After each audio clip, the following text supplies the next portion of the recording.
विधिक जागरूकता में आप सभी को मेरा नमस्कार। मैं जयदीप त्रिपाठी। आज आप सभी को हिंदू विवाह अधिनियम 1955 और 1976 तथा 1978 में किए गए संशोधन के पश्चात जो रूप अधिनियम का आया उसके अंतर्गत विवाह विच्छेदन के आधार बताऊंगा। कई बार क्या होता है कि लोगों का मेरे पास फ़ोन आता है, ये लोग तरह तरह की लोगों को मन में भ्रांतियाँ होती हैं, उनको कानून की जानकारी नहीं होती है, तो वो गलत कदम उठा लेते हैं या उनको तरह तरह के मानसिक रूप से कष्ट होते रहते हैं, परेशान होते हैं। सही जानकारी कहीं पर मिलती है, कहीं नहीं मिलती। हालांकि मैं भी इतना बड़ा ज्ञानी नहीं हूँ, लेकिन जितना मुझसे बन सकता है उतना मैं आज आपको बता सकता हूँ।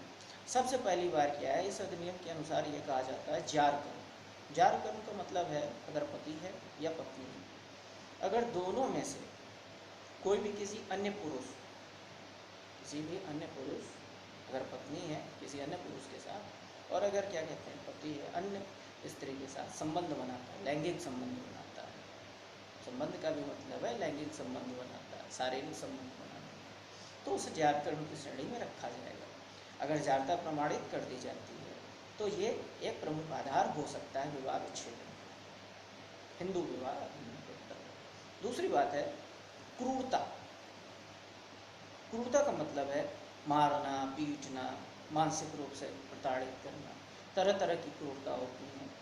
तो अगर इनमें से भी किसी प्रकार का आधार बनता है, अगर पति है, पति को भी कभी कभी प्रताड़ित किया जाता है, पत्नी है अगर उसको प्रताड़ित किया जा रहा है, क्रूरता किया जा रहा है उसके साथ, तो ये भी क्या होता है विवाह विच्छेदन का आधार लिया जा सकता है।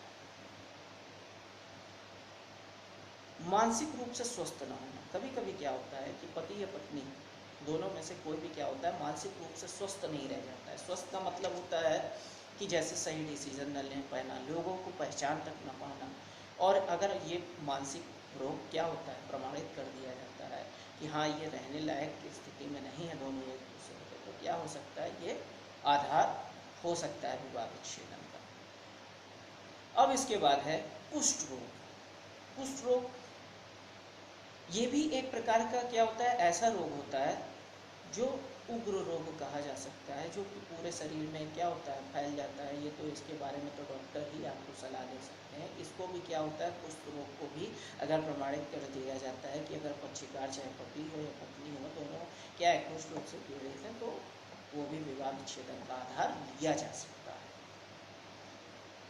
रजित रोग एक आधार ये भी हो सकता है। रजित रोग, रजित रोग का अर्थ संभोग के फलस्वरूप संचारी रोग है।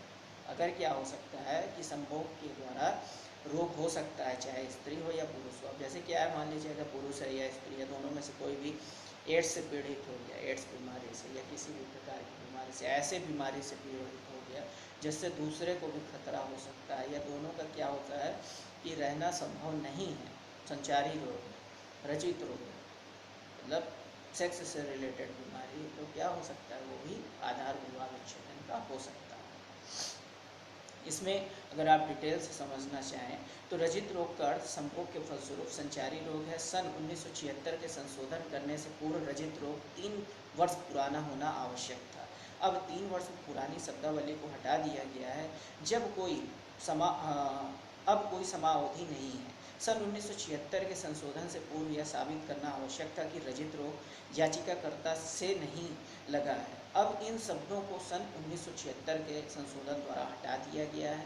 अब यह साबित करना आवश्यक नहीं है कि रजित रोग याचिकाकर्ता से नहीं लगा है तथा रजित रोग की कोई निश्चित समाअवधि भी निर्धारित नहीं कर गई। अब सिर्फ यही साबित करना पर्याप्त है कि रजित संचारी मतलब संक्रामक प्रकृति का ही है। अगर दोनों में से कोई भी चाहे स्त्री हो या पुरुष हो, पति पत्नी में से कोई भी प्रभावित है, तो ये भी एक आधार विवाह विच्छेदन का हो सकता है। इसके बाद है समपरिवर्तन, कहा जाए धर्म परिवर्तन। अगर दोनों में से कोई क्या कर लेता है अपना धर्म परिवर्तित कर लेता है। हिंदू विवाह अधिनियम 1955 की धारा 13 के अंदर भी कई सेक्शन है 1 और 2 के अनुसार यदि प्रतिपक्षी सम परिवर्तन मतलब धर्म परिवर्तन के फलस्वरूप हिंदू नहीं रहा तो याचिकाकर्ता विवाह विच्छेदन की डिग्री प्राप्त कर सकते हैं। उदाहरण हिंदू, सिख, बौद्ध या जैन अपना धर्म परित्याग करके ईसाई, मुसलमान या पारसी या यहूदी हो जाए। सम परिवर्तन के लिए धर्म द्वारा निर्धारित अनुष्ठान का संपन्न करना आवश्यक है। मतलब अगर अपना धर्म कोई भी परिवर्तित कर ले, चाहे पत्नी हो या पति हो, तो दोनों में से जो भी विवाहित है विवाह विच्छेदन का आधार बना सकता है इस कारण को। संन्यास ग्रहण कर ले, अगर पति या पत्नी में से कोई भी क्या हो जाता है, संन्यास ग्रहण कर लेता है। संन्यास की भी अलग अलग श्रेणियाँ होती हैं। मतलब संन्यास का मतलब दुनिया देश से, घर गृहस्थी से किसी भी प्रकार का मतलब न रखना, ये सारी चीज़। संन्यास ग्रहण करने का अर्थ है वैवाहिक जीवन का त्याग करना। अतः एक अर्थ में संन्यास ग्रहण करना अभित्यजन का ही एक अतिरूप है। अभित्यजन करने वाले से तो वापस आने की आशा की जा सकती है, परंतु सन्यासी से वैवाहिक जीवन में वापस आने की आशा नहीं की जा सकती। तो अगर पति या पत्नी में से कोई भी सन्यासी हो जाता है तो इसको भी विवाह विच्छेदन का आधार बनाया जा सकता है। और ये तो लीगली है, अगर किसी की मृत्यु हो जाती है चाहे पति या पत्नी की, तो क्या हो सकता है, वो तो ऑटोमेटिकली क्या हो जाएगा, दोनों के बीच में विवाह विच्छेदन हो ही जाएगा। अगर किसी एक पत्नी पति की अगर हो गई है या पति पत्नी की हो गई, पति पत्नी में से किसी की भी मृत्यु हो जाए।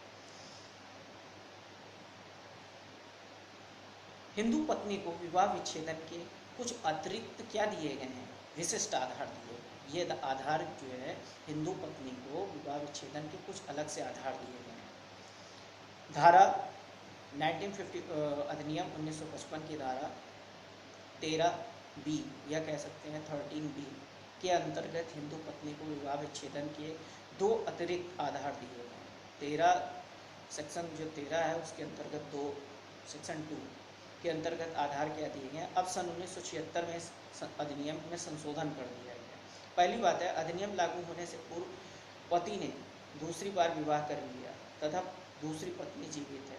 कहने का मतलब है एक आधार ये भी दिया गया है पत्नी को, हालांकि ये आधार पति को भी है कि अगर दूसरा विवाह जो है दोनों के बीच, मतलब एक से ज़्यादा पत्नियाँ हैं किसी पति की, तो पत्नी क्या कर सकती है, आधार ला सकती है। और जाहिर सी बात है अगर पत्नी है उसका भी कोई अलग पति है तो जाहिर सी बात है वो भी आधार ला सकता है। इसके अलावा जो है दोनों पक्षों चाहे पति या पत्नी की आपसी सहमति से भी विवाह विच्छेदन हो सकता है। अगर दोनों सहमत हैं, पति भी और पत्नी भी, तो ये दोनों भी क्या कर सकते हैं, अपनी आपसी सहमति से भी विवाह विच्छेदन का जो प्रस्ताव है वो रख करके याचिका दाखिल कर सकते हैं। तो सन 1976 के विवाह विधि संशोधन के अधिनियम के द्वारा हिंदू विवाह अधिनियम 1955 में धारा 13B जोड़ी गई, जिसके अंतर्गत पति तथा पत्नी आपसी सहमति के आधार पर विवाह विच्छेदन के लिए आवेदन कर विवाह विच्छेदन कर सकते हैं। मतलब ये जो दोनों का आपसी सहमति से होगा विवाह विच्छेदन वो 13B के अंतर्गत होगा। और जो विशिष्ट अधिकार दिए गए थे उस बात का ध्यान रखिएगा, वो 13 सेक्शन 13 के अंतर्गत 2 अलग से सेक्शन है उसके अंतर्गत किया गया है।